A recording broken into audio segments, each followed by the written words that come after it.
place good. The table looks beautiful. I'm really excited to see where this goes. Almost a golden break right there off the bat. Nearly. Wow. Yeah, so if you are new to Ultimate Pool USA and the Shootout, the tournament-specific rule is the 8 ball goes in on the break, you win the frame. If the 8 ball and the cue ball goes in, you lose the rack, so it can be severe, and Tom Cousins nearly making the 8 ball there, but comes up dry, and first opportunity here for Louis.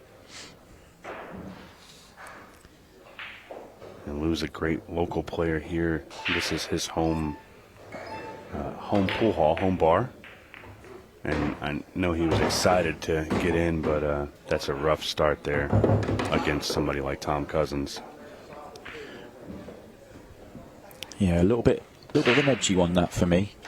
Obviously a tricky first shot, trying to swing the cube around here and make it happen, get some action going on what is quite a congested table. But Louis, a highly regarded player, certainly in the local area. You know, there's a lot of people that think, you know, he's a very dangerous player here, but he's taken on one of the best 8-ball players in the world. That there is no doubt. The Ultimate Pool #1 may not be that well known here in America, but he is dominating English pool. He is winning tournaments in China. He really is the real deal. And obviously, I spend a lot of time commentating on Tom Cousins, and he is right up there as one of the greats when it comes to 8-ball pool.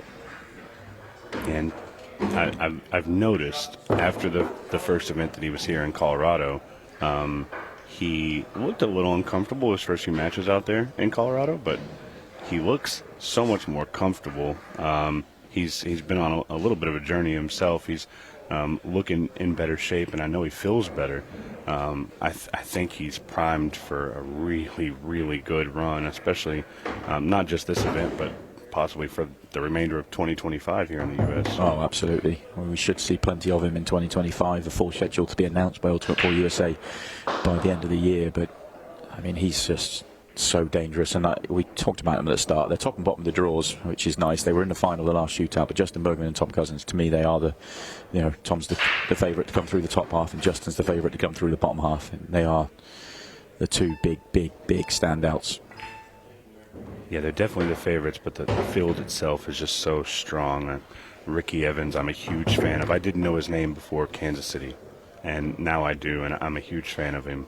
And then, of course, Dave Matlock, and I can't name them all because I'll just list, 16 players. It's going to be a great show today. It is, and we're going to show you all matches, every single match from the tournament all the way through. As we see Tom just get himself in a little bit of bother here. Should come a little bit too far down. He should be able to get himself back into shape here, but he's not too happy. Yeah, I think he can just send the 3 through that little gap. He just needs to be mindful of the cue ball here and get a good shot at it. I think he'll be fine. Controlled it well.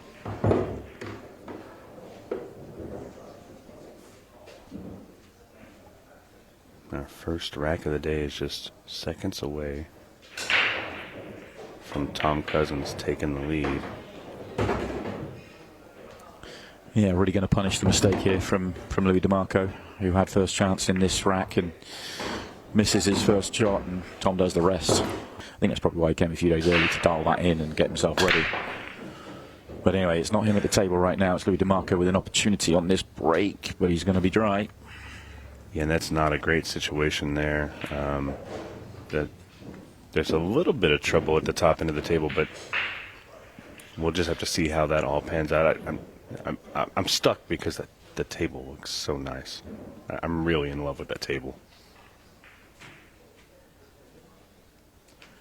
Yeah, the combination of the Brunswick and the CPBA cloth, which plays beautifully as well.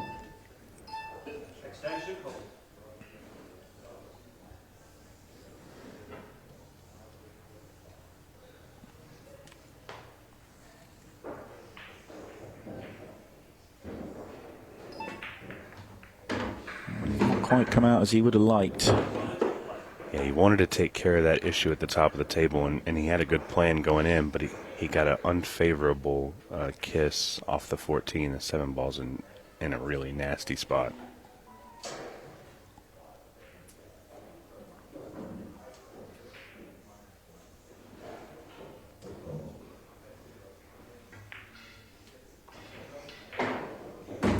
That's what he needed to do right there.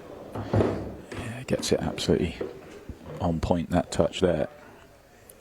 Still has work at the bottom end. It's not an absolute plain route out from here. He's dealt with the biggest problem, but has more. Yeah, it looks like he's going to try and move into the 11 and the 14 to get a shot at the 5, but the 2 ball's still in a weird spot. This is not going to be the easiest rack, and I don't think he got there. Yeah, he's half hooked here, isn't he? He's going to have to go rail first, and I believe the contact point for this rail first shot is almost right in the side pocket. So he's coming side rail, play the 5 in off the stripe. Well, that's going to be This is high tariff.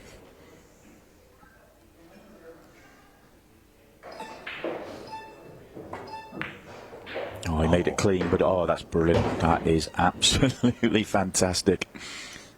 There's a little deception from my eyes because I didn't think it would go clean like that, but he made it look easy. Well, I thought he might be trying to move the 12, but he gets it clean, and the cue ball does the work he needed. And now look at the layout. It's just incredible. Well, contender for shot of the day to start off with. We'll see plenty, and that was beautiful. And we'll definitely see a ton of great shots, especially with some of the players that we have. But Tom's definitely got his couple highlight reels. He's a great highlight reel guy. I've seen him come out of some crazy situations. 8 ball's going to go clean in the side pocket. He just needs to get up table.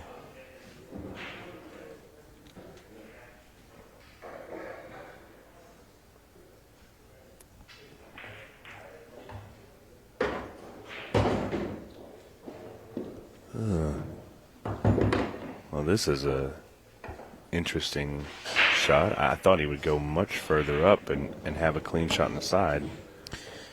Yeah, for all the great work in this rack so far, that's a loose one. Tom Cousins under pressure on this 8 ball, and it can change things as well. These matches are so fast. I mean, you just saw him there have a little turn. Look at the clock. 22 and a half minutes just over left. Miss this, and you're looking at 1-1, not 2-0. Cue ball is okay. Great shot. We talked about contenders for shot of the night. There's another one right there. With always a possibility of a 6-ball shootout in play during the shootout rules, especially with a dry break from Tom Cousins. Yeah, starting off with the cut break. I mean, Tom's got one of the most powerful breaks in the world, and deciding not to utilize the power and go for the cut. But 2 out of 2 haven't worked.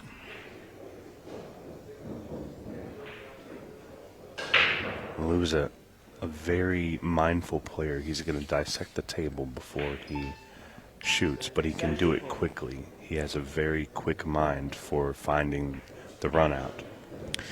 Yeah, I should just clarify when we're talking about the Tom Cousins break. Would he change? Would he not? He's gone close to the golden break on two straight racks, so I wonder whether he'll stick with it next break. We'll find out. It's not Tom at the table, though. I actually talked to him a little bit yesterday, and he was throwing the cue ball off the table when he was cut breaking, so he was concerned about that. So we may see him play around with a couple different breaks throughout this match. Yeah, Louis gets that one wrong. He tried to force it to get the 7-ball, but this cloth is very good cloth, and it's still slick because it's new. Causes balls to do things that maybe it wouldn't normally do on a worn-in table. Such an important rack, though, as well. Obviously, 30 minutes races to 6, 21 minutes left, but 3-0 if he doesn't run out here. That's how he'll be thinking. So, really important he finds the big shot he's got now. And this is a big shot right here because I see the shot.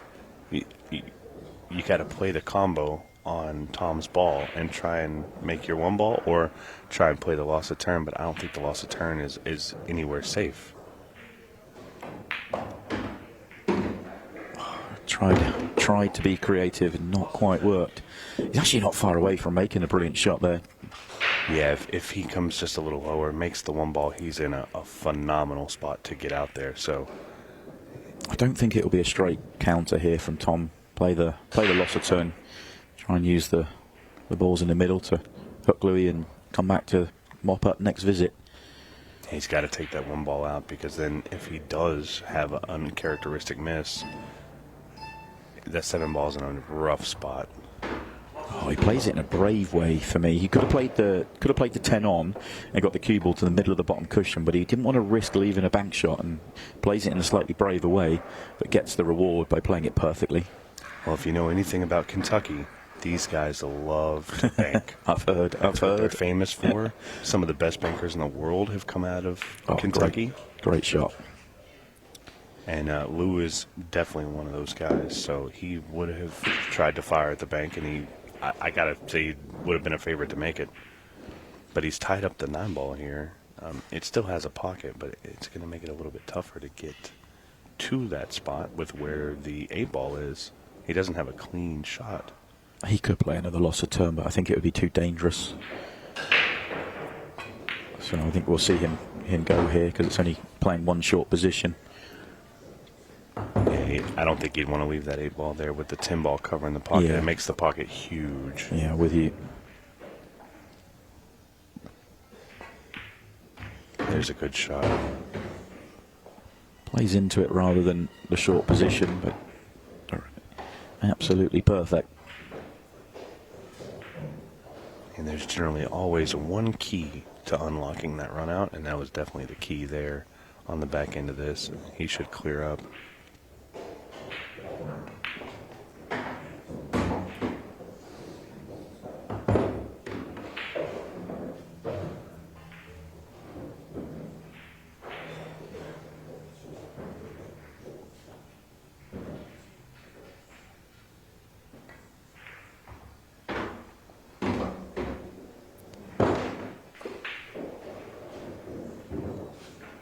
Surprised he's left the strike below the 8. I thought maybe get rid of that one and make things easier. I think because it's so close to the pocket, I think maybe he's just thinking, okay, just the tap, and that's why he left it there. It's going to work out for him, but I think I agree with you. I may have taken that a little sooner. It's not going to matter, though. 3-0 with right around 17 and a half minutes left on the clock. Oh, crunches it. Deserves one. 13 ball's going to fall. Oh, okay. Oof. Did not think. I mean, I'm almost sucking it in. I didn't think that was going to fall for him, but it has, and this is the layout he was looking for. This is a treat. If you were looking for a layout to free up and get going, you'd be hard pushed to find something better than this. Yeah, every ball has a pocket. Could pretty much make a case for both sets having a pocket as well. I mean, I was thinking solids right from the outset, but if you had to, stripes wouldn't have been bad for you. Yeah, I'm not sure if Lou wanted to stay on that end of the table or not. I thought maybe he would stay down there, but he's going to come up here and try and clear out. That way he can finish close to the 8 ball.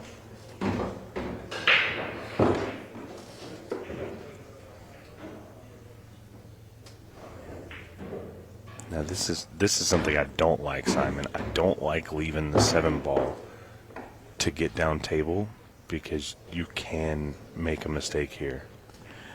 Yeah, I agree completely.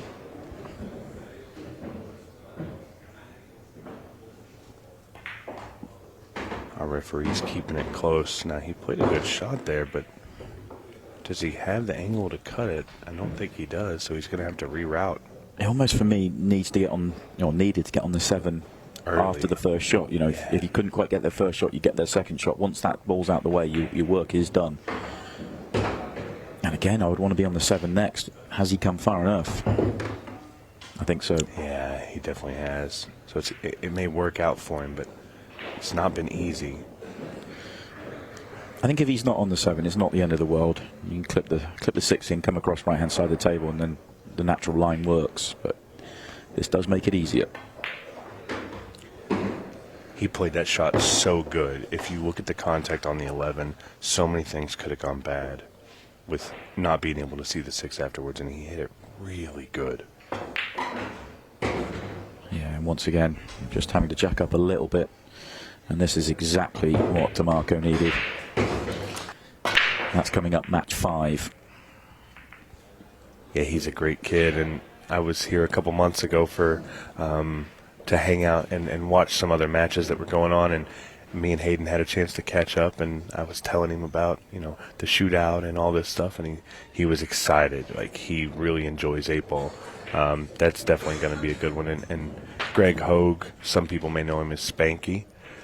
He's been around for such a long time, and he's very passionate about pool, and that passion will come through on the screen. It's going to be great, but look at this. Yeah, looking forward to that. Well, we're back to our match, and Louis got what he wanted, really. He makes the break and run. Now he gets the opportunity of Tom's break once again, and this match is turning potentially. Well, there's our first shot at a Kentucky banker, and he nails it. All the locals here are going to give it a nice little smirk because they know that that's his bread and butter. Yeah, I've been amazed actually in the venue for the last few days how much action you'll see with the banks, with the one pocket as well. Yeah, this area is heavy with that, but this weekend it's all about the 8-ball. I love it.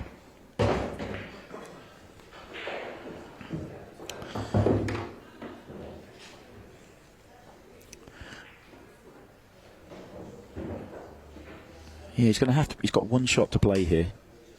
Going to have to try and get across for the 6, which is likely to be his last ball from where he is.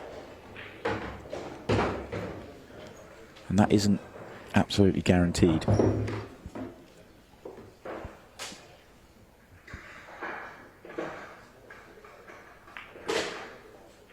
Played a really nice little finesse shot, just a little touch. And he's got himself a decent angle. He might be flirting with that side pocket a little bit, so he just needs to be careful on it. Yeah, because if you don't get enough on it and you go into the stripes, you're on nothing, because I don't even think you can make the bank unless you move the stripes right out the way. Yeah, it'd be a little difficult. Side pocket. No, he's played it beautifully. Perfect. Yeah. Yeah, it was all about that shot right from the very first. It was always coming down to that, and executes it perfectly. And, well, Louis DeMarco is a different player right now than he was in the opening rack where he missed a bad ball. He has settled in. The 15-second shot clock would never, ever fly in either one of those games. It's a very methodical game, so we're gonna see how that goes, because it's going to be interesting. Did not hit this break as well as the previous one, and doesn't get the reward like he did previously with a beautiful layout. So it's Tom Cousins with the chance, and this is the first time he's had a touch at the table other than the break since 3-0.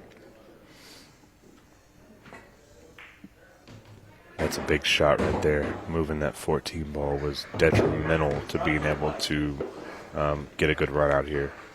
It's only really the 9 that's got any kind of traffic in the way. He's definitely taking a look at it. I think it goes in the bottom right. If you can get a good angle, I think you can just squeeze past the 6.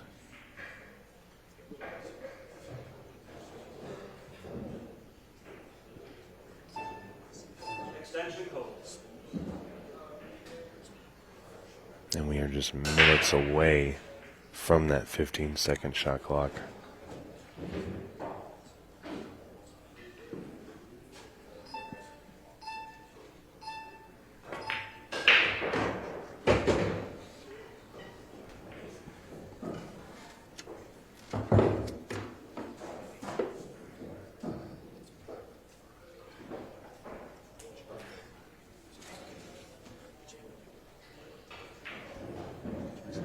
And this is a huge shot right here.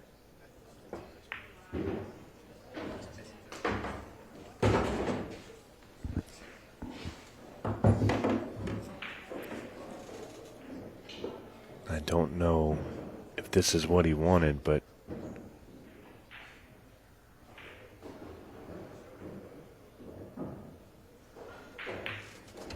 I'll tell you what he doesn't want. He doesn't want his first shot at 15 seconds to be on the toughest ball on the table. I feel like that's exactly where we're heading, though, Stephen. I think we're going to be there. I think there's a big enough window that he just wants to give himself an open look at it. I don't think he'll try and get right behind it. Yeah. I mean, he could play it now actually with control, but he might worry that he might just pop a little bit too far off the rail. Depends how he sees it, because he could easily float the one in top right and just come back onto a similar line, but then he has more of a window just to cue through it. So could go either way here. I think if he knew that this was his last shot on 30 seconds, I think he would take it. But I'm not sure if he knows that. The only good news is there's no thinking to do.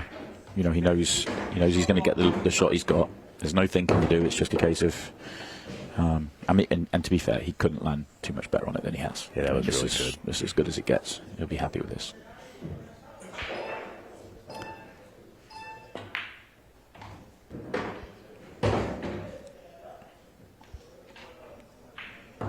There's a great story here. Lou was on the course for the comeback, but Tom Cousins makes a really good out. Another one. I've started to see a little bit with like a Ricky Evans or even Dave Matlock. They've kind of figured out how to control that clock a little bit. Yeah. So it's starting to become more relevant in the American side. And when somebody just pinpoints the mark of saying, "Oh, I've got it now," Yeah.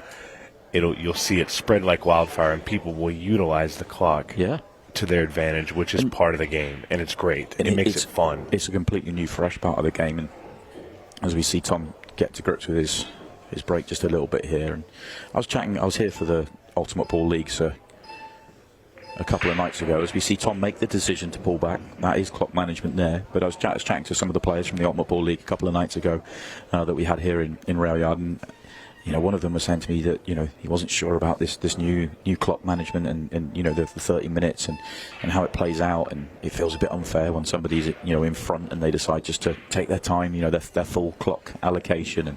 And I said, do you like football? And he's like, absolutely. I said, well, happens in football, and I bet you love that. And he's like, oh yeah, you're right. It's just a change of thought process, and it is a new element to pool, but a new element that I've fallen in love with. I fell in love with it about 4 or 5 years ago when we first started seeing it in Europe, and now it's just brilliant to see it in the US. Yeah, you get people who can go out there and teach you how to play pool. A great example would be like Joey Gray. He's great at teaching. There's a lot of people out there that could also teach you that clock management style, and I think that's something that would be valuable for players as the league progresses and we move towards our grand finals. Oh, unlucky. Sorry to cut you off there, Stephen. No. That was a big shot from Louis, and that could be the end from really. That was a huge bank, and he played it great. It was a great shot. It just, the slickness of the felt and the power he put into it just didn't work out for him. But that's brutal. But as we move towards those 2025 grand finals for our first year league, I think that clock management is going to be something that people really focus on, of trying to figure out the best way to do it. It'll be great to see, especially in the amateur side of it. I think it's going to be fun to watch. I could not agree more. So this isn't for the win. If Tom runs out here, he'll go on the hill, but we're down to just under 7 minutes to play, and that would put him 3 in front. He would have half a foot in the quarterfinals. Yeah, Lou would have to really come with something, and he can do that, but it's tough to do when the clock's running against you, the score's running against you, everything seems like it's running against you. You have your people behind you, but they can't help you on the table, and they can't extend the match clock.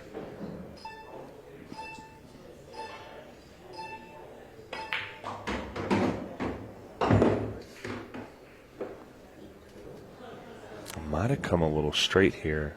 I think he can manipulate the cue ball enough to just draw back now, but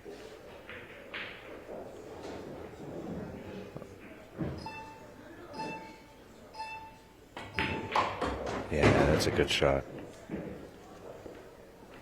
The relaxed style of Tom Cousins floating around the table at 15 seconds a shot. He does not look rushed or panicked. It's a skill he's had to learn, but boy, has he learnt it well. Yeah, very composed. moves smooth. He doesn't get in a hurry. I would think that I'd be scared. I can hear the beeps. I'm freaking out in my mind, but he just looks so calm.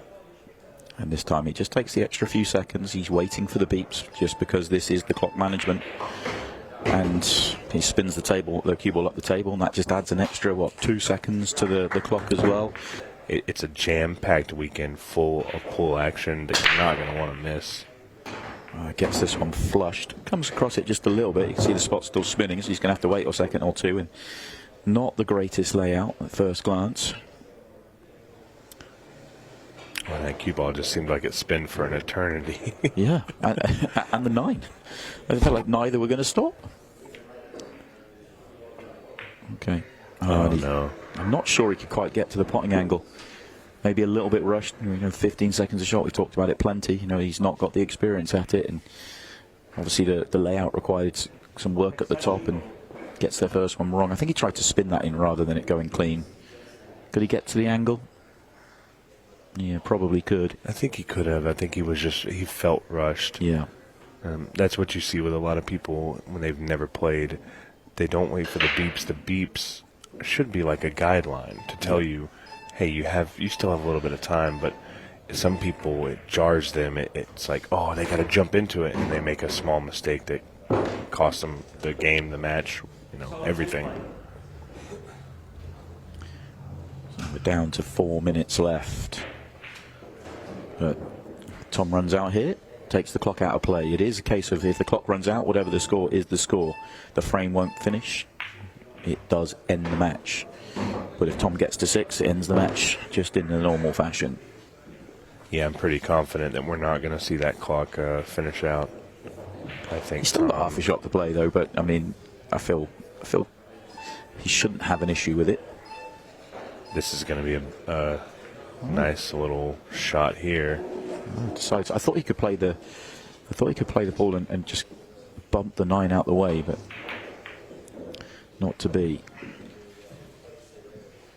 Yeah, I think he was really just trying to move stuff into a better position, but he almost made it worse on himself. I'm not sure the 5 ball goes with the combo anymore. It doesn't matter, though, does it? He's down to 3 minutes 20, 3 minutes 10 now, excuse me, and yeah, he's just in protection mode here. Oh, and it just making matters worse, just almost being mean at this point. Yeah. But there's a good hit. Yeah. And he actually came out okay here. It's been a good first match, though. Tom's gonna cling on for this one, barring a miracle here, but been a very good first match. Tom has played low-key perfect, apart from the break, really.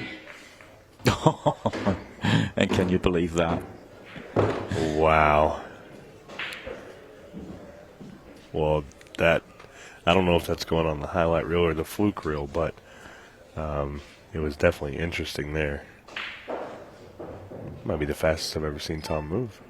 Yeah, for talking about his clock management and how he doesn't ever seem rushed. He certainly was rushed there, but even rushed, he comes up with the shot. More by luck than judgment, but he won't care. Yeah, when you're getting the favor, you get it all the way around. He's definitely hitting the ball good.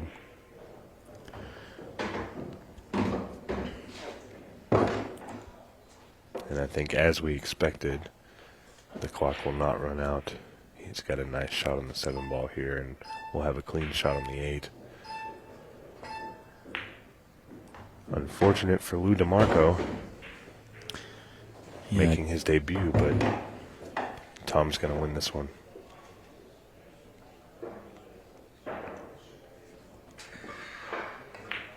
A very solid performance from the Ultimate Pool #1. Top cat Tom Cousins wins the first match of the Louisville Shootout. He marches on. He's into the quarterfinals.